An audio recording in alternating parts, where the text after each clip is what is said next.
Nintendo Direct? More like Nintendo Erect. Alright, maybe it wasn't that great, but it was still pretty cool. I'm Sean, and you're watching Nintendo N90. Let's go!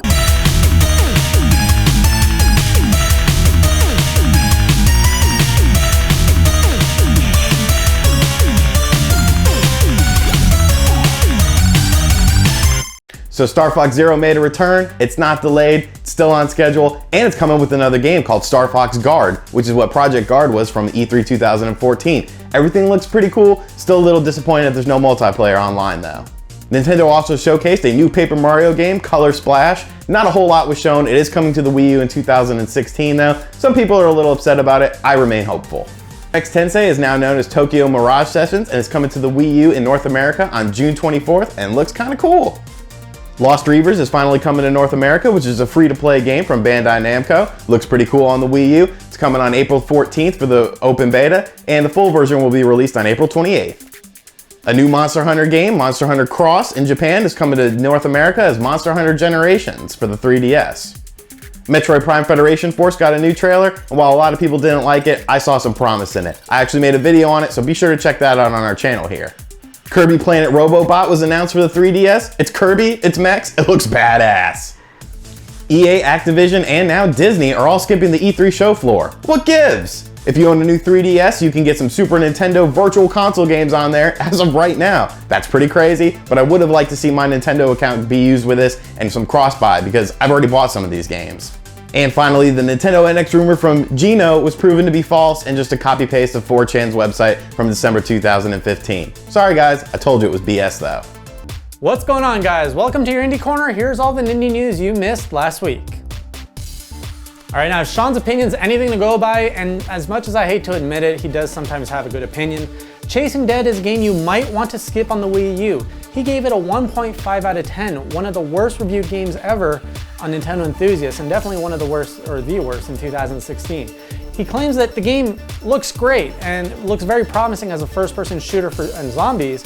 However, the frame rate is terrible, unplayable, Sean claims, and the hit detection isn't so good, and the level design is just horrendous. So this might be a game you want to skip on the Wii U. Next up, if you're a fan of Renegade Kid and his series Mutant Mudds, March 17th you can get the new Super Challenge on your 3DS or the Wii U. It will feature cross-buy, meaning you can buy one version and get the other one for free. All right, here's a new Wii U game coming out this spring, Kick and Finnick. Now, we don't know too much about it other than it's a game with a guy who has a huge gun, you blow up these big robots, and you can use the recoil of the gun to make these huge jumps. There's gonna be 45 levels, and the point of the game is you're looking for this kind of core thing to put into your flying robot friend's body or something. I don't know, but I can't wait to see some gameplay for this. The concept sounds very promising. All right, now if you were paying attention during the Nintendo Direct over the last week, you'll have seen that Azure Striker Gunvolt 2 has been announced coming to the 3DS this summer. Now if you haven't tried Azure Striker Gunvolt, the first one, I highly recommend picking it up. It's one of my favorite indie games on the 3DS.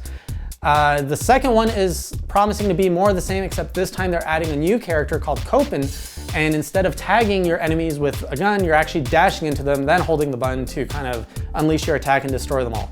It's a great fun game. Do pick up the first one, can't wait for the second one.